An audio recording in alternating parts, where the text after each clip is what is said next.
হাতে বিষ তুলে দিক, আমরা বিষ খেয়ে মারা যাবো।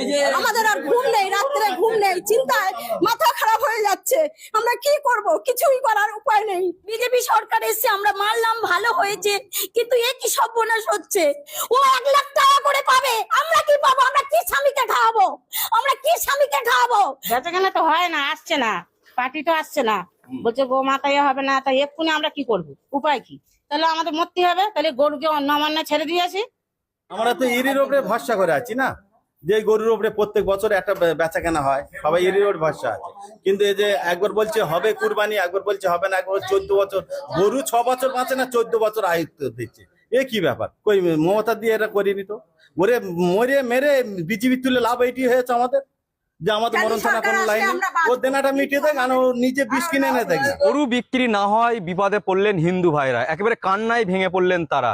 আমি এই মুহূর্তে রয়েছি ভাঙড়ের বামনিয়া গোয়ালবাড়ি এলাকায়। সেখানে একেবারে একের পর এক গরু চাষি হিন্দু ভাইরা, তারা কিন্তু ঘোষ ভাইরা, তারা কিন্তু একেবারে কান্নায় ভেঙে পড়েছেন যে এই গরুগুলো কুরবানি ঈদের আগে তাদের এই গরুগুলো বিক্রি হয়, কিন্তু গরু বিক্রি না হয় বিপদে পড়েছেন তারা, কান্নায় ভেঙে পড়েছেন।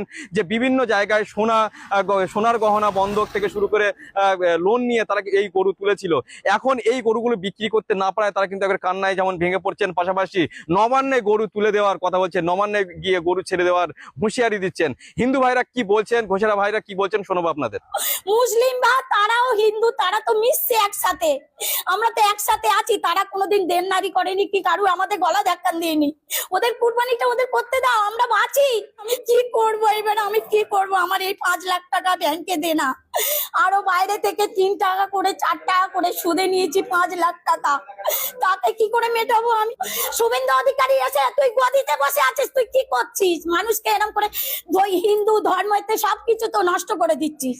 মারপিট হবে, শেষ হয়ে যাবে। আমার মতো লোক তো পুরো শেষ হয়ে যাবে। বড় লোককে পুরো পেটে লাথি মারছে, ও পুরো গদিতে বসে আছে আর গরিবদের পেটে লাথি মারছে। আমাকে নিয়ে যেতে বলো, গুলি টানতে বলো, এসে ফাইল টানতে বলো, গুলি এসে টানুক, গুলি এসে টানুক। আমি বলছি আমাকে গুলি টানুক, গুলি টানলে আমি মরে যাব, আমি নিশ্চিন্ত হয়ে থাকবো, আমার বাড়ি কোনো মহিলা আসবে না। আমি মাদের কাছ থেকে বুঝে টাকা নিয়েছি, আমি দাও, আমার গরু বিক্রি হয়ে যাবে, তোমাদের শোধ দিয়ে দেবো। আমাদের 2 মাস কি 3 মাস সুযোগ দেয় যে তোমরা গরু পরিষ্কার করে ফেলো, তাহলে আমরা গরুটা বেচার সুযোগ পাই। আর এই যে কুরবানির উপরেই আমরা তো ব্যবসা হয়, এই ব্যবসা কোনদিন চলে না। কিন্তু কুরবানিটা বন্ধ করা মানে ব্যবসাটা বন্ধ। আমি চাই কুরবানির এবারটা হোক, সিস্টেম বেঁধে দেয়, সিস্টেম অনুযায়ী কুরবানিটা হোক। পরের বারে না হয় আমরা কুরবানির জন্য আমরা বেদির ব্যবসা করবো না, গরু পুষবো না, অন্য কিছু করে খাবো। আমাদের ব্যবসার কোনো পুঁজি নেই, আমাদের ব্যাংকে লোন আছে, লোকের কাছে